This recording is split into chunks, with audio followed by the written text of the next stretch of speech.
যেই সালমান শাহর ছবি দেখার জন্য তোমরা সিনেমা হলে দৌড়াও, সেই সালমান শাহ আজকে ঘুমিয়ে আছে সিলেটের জমিনে। কল্পনা করতে পারে নাই যে সে অল্প বয়সে কবরের বাসিন্দা হবে। ঠিক না বেটি? টাঙ্গাইলে বয়ানে গেলে মানুষ বলে নায়ক মান্নার কবর এখানে পড়ে আছে। যাদের চরিত্র দেইখা তোমরা বিনোদন নাও, যাদের চরিত্র দেইখা তোমাদের দিল ঠান্ডা করো, কসম খোদার তাদেরকে আল্লাহ দ্রুত কবরে নিয়ে যায়, অল্প বয়সে কবরে ফালায়া দেয়। যে সমস্ত মা বোনেরা যেই সমস্ত নায়িকাদেরকে আইডল মনে করে, যাদেরকে গুরু মনে করে, যাদের চরিত্র গ্রহণ করে, কসম আল্লাহ তারা কেউ শান্তিতে নাই। দুনিয়ার কোন নায়ক নায়িকা মা বোনদের মডেল হতে পারে না। আম্মা জানদের মডেল হবে খাদিজাতুল কুবরা আয়েশা। ঠিক না বেঠি? আর যুবকদের মডেল হবে মুহাম্মাদুর রাসূলুল্লাহ সাল্লাল্লাহু আলাইহি ওয়াসাল্লাম। এজন্য জীবনটারে আল্লাহর অবাধ্য থেকে বাধ্যবাধকতা হয়ে যাও। টাঙ্গাইলে বয়ানে গেলে নায়ক মান্না এখানে ঘুমিয়ে আছে। তার একটা সাক্ষাৎকার আমি শুনেছি, যখন একেবারেই ছোট সাক্ষাৎকারে বলেছিল যে আমাদের সেই কুয়াকাটায় শুটিং করতে গিয়েছিল, জাউবাগান, চতুর্দিকে পানি আর পানি, মাঝখানে একটা ছোট্ট বাগান ছিল। এখন পুরাটাই চর পইরা গেছে। ওখানে শুটিং করতে যখন গেল, হাজার হাজার যুবকরা দেখার জন্য গেছে। তখন আমরা মাদ্রাসায় পড়ি, অনেক ছাত্ররা তখন গেল দেখার জন্য। আমরা গেলাম সেখানে। যাওয়ার পরে সাংবাদিকরা প্রশ্ন করলো, আপনি যে কুয়াকাটায় আসলেন কি দেখলেন, কেমন লাগতেছে আপনার? নায়ক মান্না জবাব দিচ্ছে, খুবই ভালো লাগতেছে। মুক্ত বাতাস, ফরমালিন ছাড়া বাতাস, আকাশটা পানির সাথে মনে হয় মিশে আছে, পানি মনে হয় আকাশের সাথে মিশে আছে। আসলে আকাশ পানি মিশে নাই, আকাশ আকাশের জায়গায়, পানি পানির জায়গায়, সব একজনের কুদরত। তিনি হলেন কে? তাকে প্রশ্ন করা হইল, আপনার কি মনে চায়? বলে, এত সুন্দর পৃথিবী ছেড়ে আমার কবরে যেতে মনে চায় না। আমি আরো কিছুদিন দুনিয়ায় থাকতে চাই। ঘরে গেলে বাচ্চার দিকে তাকাইলে আমার দিল ঠান্ডা হয়। স্ত্রী সন্তান মা বাবার মহব্বত কার মনে চায় একটা অন্ধকার কবরে একা একা থাকবে? সেই নায়ক মান্নাও দুনিয়ায় বেশি দিন শিখতে পারে নাই, অল্প বয়সে কবরে চলে গেল। পৃথিবীর ভিতরে টপ লেভেলের একজন পপ সম্রাট, নাম হলো মাইকেল জ্যাকসন। একটা গান বললে লক্ষ লক্ষ কোটি কোটি টাকা পাইতো। আপনি আশ্চর্য হয়ে যাবেন, তার জীবনী আমি পড়ছি। সেই পপ সম্রাট মাইকেল জ্যাকসন, যিনি হ্যান্ড গ্লাস লাগায়া চলতো, তার ইচ্ছা ছিল তিনি 100 বছর হায়াত পাবে। মনে করছে হায়াত বিক্রি করে তার বাপে। হায়াত দেওয়ার মালিক কে? 100 বছর হায়াত পাওয়ার জন্য আগে নিজের বডি ঠিক রাখতে হবে, সুস্থ থাকা লাগবে যেন অসুস্থ না হয়। হ্যান্ড গ্লাস লাগায় চল। কেউ যদি মুসাফা করার জন্য আসতো, সে মনে করতো যদি আমি হ্যান্ড গ্লাস ছাড়া মুসাফা করি, তার হাতের সাথে আমার হাত লাগলে ওখান থেকে রোগ জীবাণু এখানে ঢুকবে, মনে হয় মরণই। এই ডরে সে হ্যান্ড গ্লাস লাগায় চলতো। দুবাই থেকে সবচেয়ে দামি পানি এনে পান করে খাই। পানি পান করতো, সবচেয়ে দামি পানি। 18 জন ডাক্তার ছিল, সব সময় বডি চেক করতো। একবার যদি হাসি দিত, বারবার চেক করতো, না জানি ভিতরে কোনো সমস্যা আছে। এত সিকিউরিটি, এত চিকিৎসা, এত অত্যাধুনিক প্রযুক্তির মাধ্যমে তার বডিকে নিরাপদ রাখা হইল। সেই পপ সম্রাট বেশি দিন বাঁচতে পারে নাই, মাত্র 40 হওয়ার আগেই সে কবরের বাসিন্দা হয়ে গেছে। আল্লাহু আকবার! এটাই মানুষের জীবন, বেশি দিন থাকতে পারে না। এমন জীবন করিয়া গঠন, মরিলে কাঁদিবে, মরিলে হাসিবে তুমি, কাঁদিবে ভুবন। এমন জীবন করিও না গঠন, মরার পরে যেন মানুষ বলে না যে লোকটা খারাপ ছিল, মরছে ভালো হয়েছে। বরং এমন জীবন করিও গঠন, এমন জীবন তোমার মৃত্যুর পরে যেন মানুষ তোমার জন্য দোয়া করে। মানুষ যেন বলে না যুবকটা খারাপ ছিল, চরিত্রহীন ছিল, লম্পট ছিল, মিথ্যাবাদী ছিল, জুলুম করত। এই জীবনের কোনো মূল্য নাই, বরং চুপচাপ নীরবে জীবন কাটাও, কষ্ট করে সংসার চালাও, মা বাবার অনুগত হও। মরার পরেও দেখবা লাখো মানুষ তোমার জন্য দিল খুলে দোয়া করবে। ঠিক না বেটি? এজন্য আল্লাহ তাআলা বলেন, ওয়া আসারাল হায়াতাদ দুনিয়া, যারা সীমালঙ্ঘন করে তারা যেতে পারবে না। ফাইন্নাল জাহিমা হিয়াল মাওয়া, যারা সীমা লঙ্ঘন করে তাদের ঠিকানা হবে আল্লাহর জাহান্নামে। কোথায় কোথায়? জাহান্নামে। দুনিয়ার আগুন যদি ডান হাতে লাগে বাম হাতে খবর হয় না, ডান হাতেই খবর হয়। কিন্তু জাহান্নামের আগুনের এত তাপ, আল্লাহ পাক বলেন আল্লাতী তাতলিউ আলাল আফইদা, শরীরের যে কোনো অঙ্গে লাগলে কলিজা পর্যন্ত গুনাহ হয়ে যায়। শুধু তাই নয়, যারা সীমা লঙ্ঘন করে আল্লাহর হুকুমগুলারে মানতে চায় না, মন মতো জীবন চালায়, যা মনে চায় তাই করে, মজা মাস্তি কর, ইচ্ছা মতো যাদের জীবন চালায়, রব্বুল আলামিন বলেন লাহা সাবাতু আবওয়াব, সাবধান সাবধান, তাদের জন্য জাহান্নামের 7টা দরওয়াজা খোলা রাখা হয়েছে। জাহান্নাম জান্নাতের নাম আছে না নাই? যেমন জাহান্নামের একটা নাম আছে লাযা, আরেকটা নাম আছে হুমাযা, আরেকটা নাম আছে সাকার, আরেকটা নাম আছে ওয়াইল। এগুলো সব হলো বাবা জাহান্নামের নাম। এই জাহান্নামের আগুনের এত তাপ, আল্লাহ পাক বলে আমার অবাধ্য যারা হয় তাদেরকে আমি কেমনে শাস্তি দিব নবী আপনি শোনায়া দেন। কুল্লামা নাযিজাত জুলুদুহুম বাদদালনাহুম জুলুদান গায়রাহা লিয়াযুকুল আযাব, আমি আল্লাহ জাহান্নামের আগুনে পুরাইতে পুরাইতে চামড়া উঠায় ফেলাবো। আল্লাহু আকবার। জাহান্নামের আগুনে পুরাইতে পুরাইতে চামড়া উঠে যাবে। আল্লাহ পাক বলে নবী আপনি জানায় দেন নতুন আবার চামড়া লাগাবো, আবার সেই চামড়া পুড়তে পুড়তে চামড়া আবার উঠে যাবে, আবার নতুন চামড়া লাগানো হবে। দুনিয়ার আগুনে আপনি 30 সেকেন্ড আঙ্গুল লাগাইতে পারেন না, দুনিয়ার আগুনের চাইতে 69 গুণ পাওয়ার হবে জাহান্নামের আগুন। ওই জাহান্নামের আগুনের ভয়তেই তো মানুষ নামাজ পড়ে, ঠিক না ঠিক? ওই আযাবের ভয়তে বুড়া বুড়া মানুষগুলা দাঁড়িয়ে রেখে দিছে, কাটে না। ওই আযাবের ভয় শীতের দিন মাঘ মাসের ঠান্ডার ভিতরে কম্বল ফালাইয়া ঠান্ডা পানিতে উযু কইরা মসজিদে গিয়া সিজদায় লুটিয়ে পড়ে। ওই শাস্তির ভয় হারাম টাকার বেন্ডিল আসলে লাথি মাইরা ফালায়া দেয়, কষ্ট করে জীবন চালায়। কথা ঠিক না ঠিক? ওই জাহান্নামের শাস্তির ভয় সুন্দরী রূপসী মেয়ে যদি প্রেমের অফার দেয় প্রত্যাখ্যান করে, কারণ একজন কি ভয় পায়, তিনি হলেন কে? এরপরে রব্বুল আলামিন বলেন ওয়া আম্মা মান খাফা মাকামা রাব্বিহি ওয়া নাহান নাফসা আনিল হাওয়া, যারা আল্লাহরে ভয় পায়, বলেন যারা কারে ভয় পায়? আল্লাহরে ভয় পায় এবং নিজের নফসকে নিজেকে কুপ্রবৃত্তি খারাপ জিনিস থেকে বাঁচায়। আল্লাহ পাক বলেন ফাইনাল জান্নাতা হিয়াল মাওয়া, তাদের ঠিকানা হবে আল্লাহর জান্নাতে। আমি ছোট্ট একটা মজার ঘটনা আপনাদেরকে শোনাই। আল্লাহর ভয় এমন একটা মেডিসিনের নাম যা মানুষকে সমস্ত খারাপি থেকে বাঁচায় রাখে।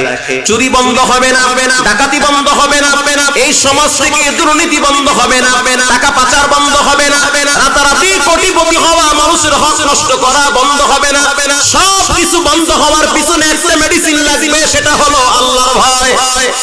আল্লাহর ভয় ছাড়া মানুষ কখনোই ভালো হতে পারে না। কত চোর দেখছি 13 বছর জেল খাইটা বের হওয়ার পরে এখন ডাকাতি করে, আছে না নাই?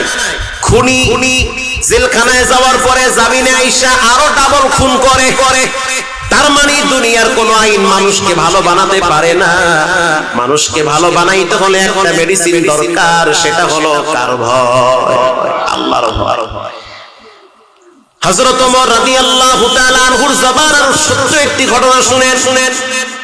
খলিফাতুল মুসলিমিন হযরত ওমর যখন ক্ষমতার চেহারে বসা তদানীন্তন সময় এক এলাকার এক যুবক ছিল, যে যুবকের মা ছিল না দুনিয়াতে জীবিত। যুবকের শুধু একটা বাবাই ছিল, একজন সদস্যই ছিল, শুধুমাত্র তার বাবা বেঁচে ছিল। এই বাবার খেদমত করত যুবক। যুবকের নাম হলো আব্দুল্লাহ বিন জুবায়ের। আল্লাহু আকবার। বাবার নাম হলো জুবায়ের, নিজের নাম হলো আব্দুল্লাহ। এই আব্দুল্লাহ রাদিয়াল্লাহু তাআলা আনহু তিনি সিদ্ধান্ত নিলেন যে আমার আব্বা অসুস্থ মানুষ, যত খেদমতের প্রয়োজন সব আমি করব। বাবার খেদমত করে, রাতেও করে, দিনেও করে। সকালবেলা বাবার অপরিষ্কার সব কাপড়গুলা পরিষ্কার কইরা তিনি উটের পানি খাওয়াইতে রওনা হয়। আবার সন্ধ্যার টাইমে ঘরে আইসা সব কাপড় পরিষ্কার কইরা এরপরে নিজে খাবার খায়। একদিন বাবা এই দৃশ্য দেখে অভিভূত হয়েছে, আনন্দে আত্মহারা হয়ে গেছে। একটা সন্তান, মা নাই, অথচ সন্তানটা সর্বোচ্চ খেদমতে নিয়োজিত আছে। আমার পবিত্র জুমার দিন জুমার নামাজের জন্য বাবাকে প্রস্তুতি করাইতেছে। ও বাপ, জুমার দিন, এরপরও আমার ডিউটি আছে, আমি তোমার নিজের হাতে গোসল করা দিতেছি। নিজের হাতে সন্তান বাবারে গোসল করাইল, সুন্দর একটা জামা পরায়া দিল, এরপরে নিজের হাতে বাবার মাথায় পাগড়িটা পরায়া দিল। সব কিছু করার পর সুরমা লাগায়া দিল। সন্তান এবার ঘর থেকে বের হয়ে যাবে।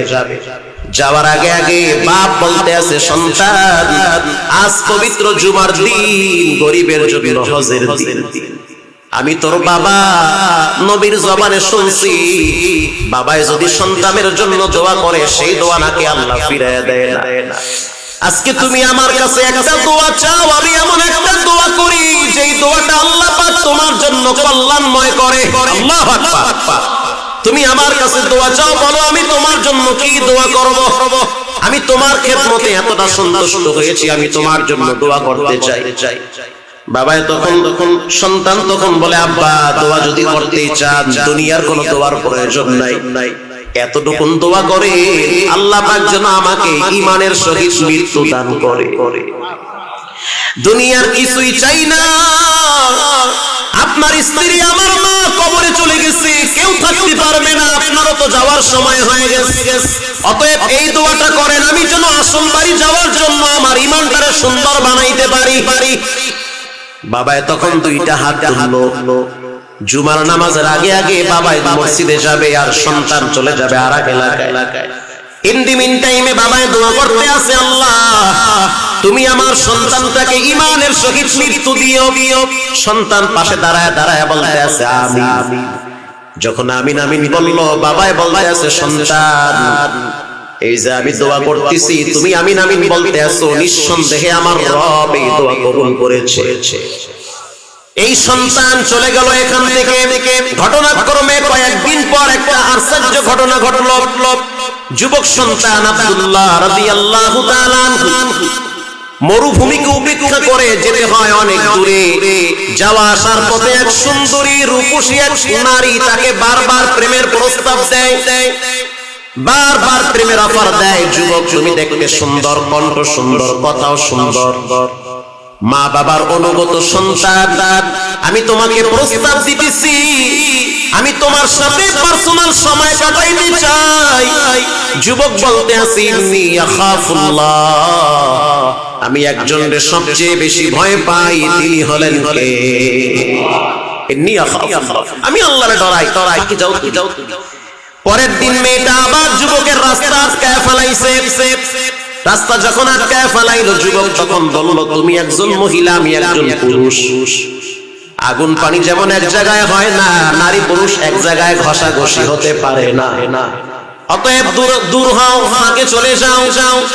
মেয়েটা আবার বারবার প্রস্তাব দিতেছে যে বিবাহ করতে হবে না, প্রয়োজনে একটু আমাকে সময় দাও। যুবক বলতে আছে, ইন্নী আখাফুল্লাহ, আমি একজনরে ভয় পাই, তিনি হলেন কে? একটু দূরে যাও, আমাকে ডিস্টার্ব করিও না। নশ্বর পৃথিবী, অশান্তিময় জায়গাকে এত আপন বানাইতে আমি চাই না। সাময়িক পার্থিব সম্পদ, সাময়িক মজা নেওয়ার জন্য আমি তোমাকে আপন বানাইতে চাই না। আমার রব আমার জীবনটারে পবিত্র রাখছে, আমি পবিত্র হইয়া রবের দরবারে দাঁড়াতে চাই। পরের দিন যুবতী সুন্দরী নারী যুবককে পিছন থেকে জড়ায় ধরছে। একটা চিৎকার যদি দাও তাহলে আমি বলবো তুমি আমাকে ব্ল্যাকমেইল করার জন্য এখানে আটকায় রাখছো।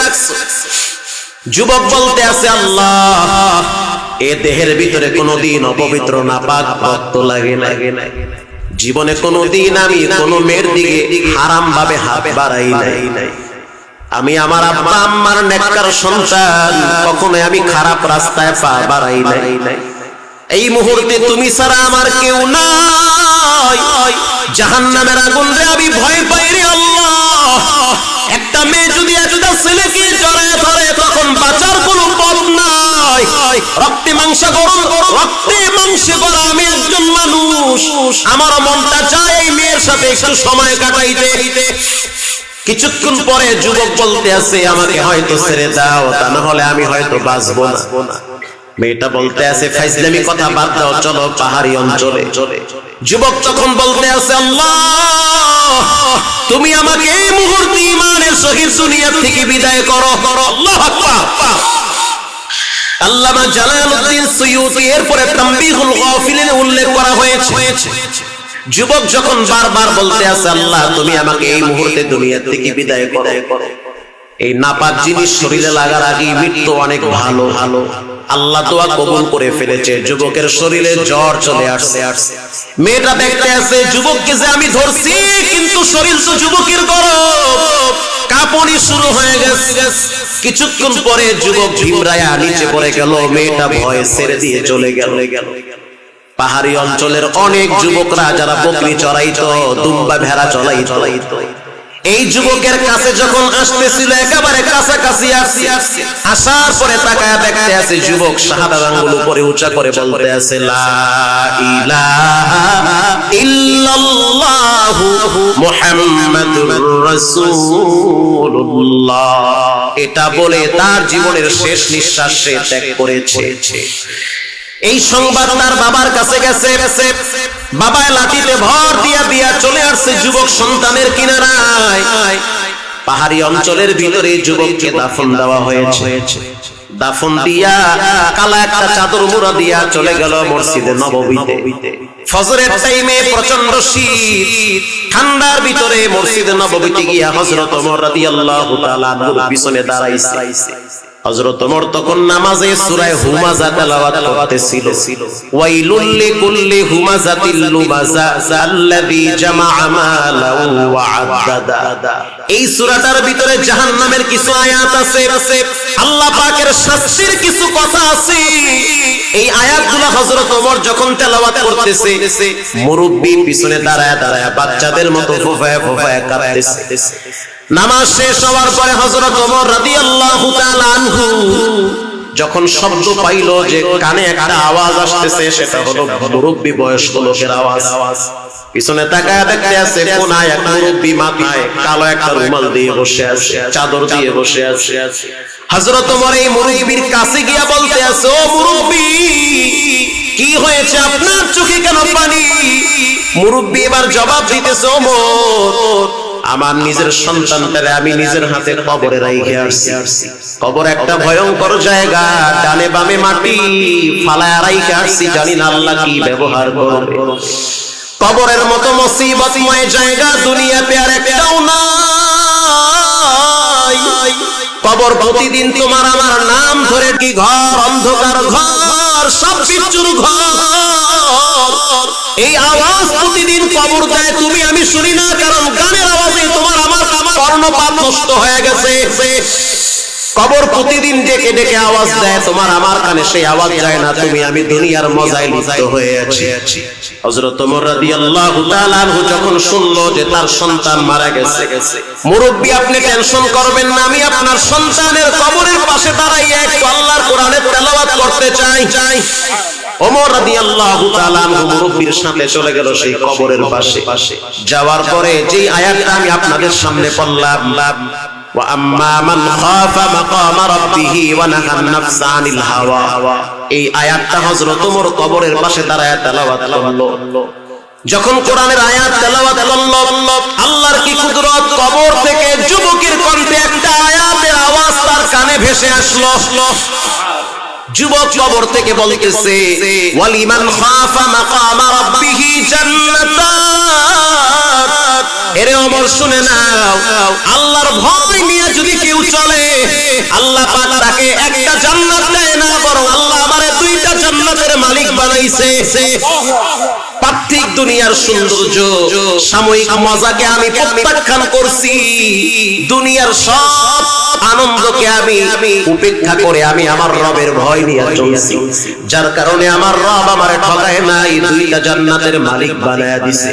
এজন্য পায়ে হাত দিয়া বলি, অনুরোধ করে বলি, বিনয়ের সহিত বলি রে বাবা, শিশু কিশোর সংগঠনের উদ্যোগে আজকের এই মাহফিল, আমার দিল বলতে আছে প্রত্যেকটা সন্তানকে আল্লাহ পাক ওলি না বানায়া কবরে নিবে না।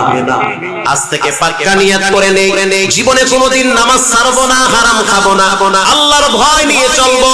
রাত্রিবেলা যখন দরওয়াজা জানলা লাগাইয়া মোবাইলের দিকে তাকাও, তুমি তাকাইয়াছো মোবাইলের দিকে, তোমার রব তোমার দিকে তাকিয়ে আছে। এজন্য খবরদার খবরদার এটা মনে করিও না যে তোমারে কেউ দেখে না, বাবায় দেখে না, মা দেখে না, কি হয়েছে অন্তরে একটু কি ভয় নাই? কত যুবক ঘুমের ভিতরে গ্যাস সিলিন্ডার বাস্ট হইয়া আগুনে পুড়ে মারা যায়, ফ্যান উপর থেকে পইরা মারা যায়, যেই বিছানায় শুয়ে আছো ভূমিকম্প হয়ে পুরো বিছানাটা মাটির নিচে গাড়ায়া দিতে পারে কে? অতএব আল্লাহরে ডরাও, জীবনটা যেন এমন না হয় হেডফোন কানে লাগাইয়া ল্যাংটা নাচ গান দেখতেছো, গান বাজতেছে, তুমি ঘুমাইতেছো, কেমন জীবন? গান বাজতেছে, তুমি ঘুমাইতেছো, এই জীবন মোটেও ভালো না। যদি ঘুমের ভিতরে মৃত্যু হয় তো তোমার মোবাইলের গান নাচ তোমার মা বোনেরা দেখবে, তোমার ভাই দেখবে, তোমার বন্ধু দেখবে, আর আফসোস করবে মরে গেছে। এত খারাপ জিনিস মানুষ মোবাইলে রাখে। এজন্য পায়ে হাত দিয়ে বলি, জীবন হলো ওয়ান টাইম, এখানে বসে আছো, বাড়িতে যাওয়ার সুযোগ নাও হতে পারে। মোবাইলে যত খারাপ সিন আছে, যত বেগানা নারীর ছবি আছে, সব ডিলিট করে দাও ইনশাআল্লাহ, বলো সব ডিলিট করে দাও, পাপ থেকে নিজেকে বাঁচাও। কারণ তুমি কল্পনাই করতে পারবে না যে কখন তুমি হঠাৎ নাই হয়ে যাবা। অতএব নিজে নাই হওয়ার আগে মোবাইল থেকে সব নাই করে দাও। আল্লাহ পাক বলে, যারা আমার ভয় নিয়ে চলবে তাদের ঠিকানা হবে জান্নাতে। আজ থেকে পাক্কা নিয়ত করে নেই, জীবনে নামাজ ছাড়বো না, হারাম খাবো না, মা বাবার সাথে বেয়াদবি করবো না। দিলটা যদি নরম থাকে তওবার নিয়তে দুইটা হাত আল্লাহকে দেখায়া দাও। নারায়ে তাকবীর। আয় আল্লাহ, আপনি হাতগুলো কবুল করে নেন, জানে মানে বরকত বাড়ায় দেন। বারবার বারবার আপনার নবীর কদমে দাঁড়াবার তৌফিক দান বলেন আমিন। अमल से बनती है जन्नत भी जहन्नम, ये खाके फितरत में न नारी है न नूरी, ये खाके फितरत में न नारी है न नूरी। এতক্ষণ আলোচনায় কি বুঝলেন? আল্লাহর ভয় লাগবে কি লাগবে না? আরে ভাই, আগের যুগে তো বাচ্চাদের ভিতরে আল্লাহর ভয় ছিল। আগের যুগে ছোট বাচ্চারাও আল্লাহরে ভয় পাইতো। বাবায় সন্তানরে তারা করায় রাইখা একটা বাগানে ঢুকছে। তাফসিরে আসছে ঘটনাটা, জান্নাতানি আইয়ামিনি ওয়া শিমাল, ডানেও বাগান বামেও বাগান, বিশাল আঙ্গুর ফলের বাগান। বাবার জিহ্বায় পানি আইছে, সন্তানরে কয়, বাপ তুই এখানে দাঁড়া, আমি বাগানের ভিতরে ঢুকলাম, কেউ যদি আমাকে দেখে তুমি আমাকে নক করবে। তখন তো আর মোবাইল ছিল না যে মিস কল দিলে বাবায় টের পাইবে যে কেউ আইছে, মানে তুমি আমাকে আওয়াজ দিয়ে বলবে যে একজন আসছে। কথা কি আমার বুঝতেছেন? বাপ বাগানের ভিতরে ঢুকছে একটা ঝুড়ি নিয়ে আঙ্গুর ফল পাড়ার জন্য। ফলের বাগানটা ছিল 12 কিলোমিটার লম্বা। আল্লাহু আকবার, 12 কিলোমিটার লম্বা ছিল ফলের বাগানটা। বাবায় বাগানে ঢুকছে, সন্তান 3 রাস্তার মোড়ে দাঁড়ায় রয়েছে। কিছুক্ষণ পরে সন্তান যখন দেখলো যে কাউকে দেখতেছি না, বাবাই তো মজা নেওয়ার জন্য ভিতরে ঢুকছে। বাবাই ভিতরে ঢুইকা আঙ্গুর ফলের থোকা ধরে টান মারছে। থোকা আপনারা বুঝেন তো, মানে আঙ্গুর ফল ঝুলতেছে, এটা ধরে টান মারছে। যখন টান মারলো তখন সন্তান বলতেছে, ইয়া আবি আহাদু ইয়ারানা, আব্বা একজন আপনার দিকে তাকায় আছে। বাবায় ফল মল জুতা মুতা হালাইয়া মারছে। ওরে আল্লাহ, খাইছে। বাগানের মালিক এলে তুই ভয় থাকবে না। সন্তানের কাছে এসে দেখছে আছে সন্তান একা দাঁড়ায় আছে। বাবায় ধমক দিয়া বলে, আমার সাথে কি মজা নিতেছো, মস্কারি করো? না, আপনি না বলছেন যে কেউ দেখলে আমারে বলবা। আরে বেটা, কে দেখতেছে এখানে? সন্তান বলে, পৃথিবীর কেউ দেখে না, আপনার রব আপনার দিকে তো তাকায় আছে। তখন বাবায় সন্তানরে বুকে জড়ায় ধইরা কপালে চুমা দিয়া কয়, আল্লাহ আমার সন্তানটাকে যুগ শ্রেষ্ঠ মুহাদ্দিস বানায়া দাও। তাই তাই আল্লাহ বানাইছে।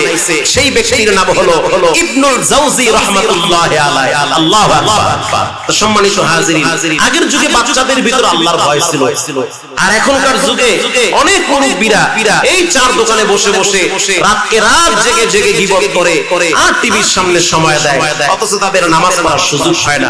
আল্লাহ তাআলা আমাদের সকলকে আল্লাহর ভয় নিয়ে চলার তৌফিক দান করুন। জোরে বলেন আমিন।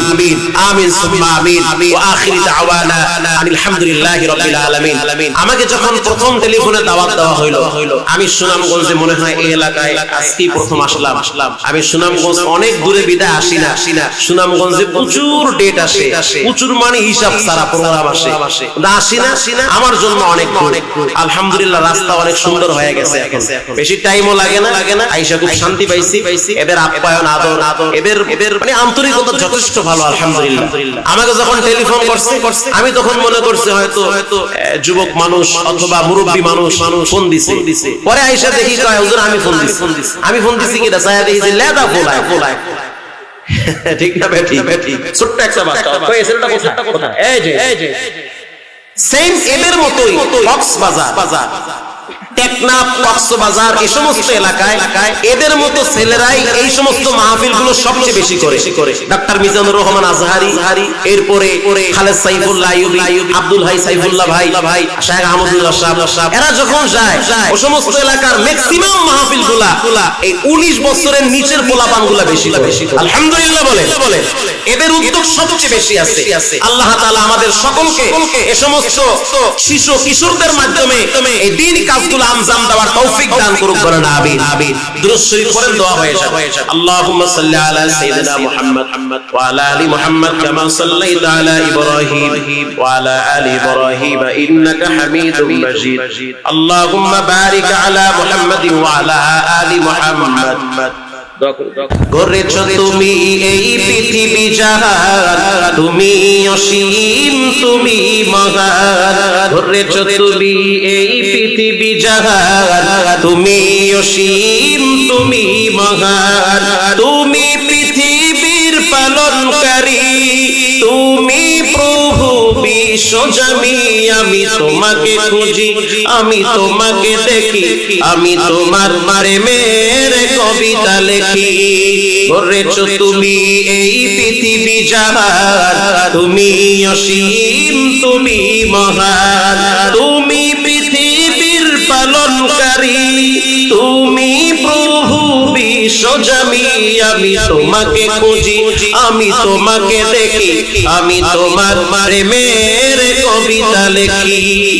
এই পৃথিবীর পারায় পারায়, দূর আকাশের তারায় তারায়, এই পৃথিবীর পারায় পারায়, দূর আকাশের তারায় তারায়, আখি দুটি মোর যায় হারিয়ে, হৃদয়ে ছড়ায় তোর অনুভূতি।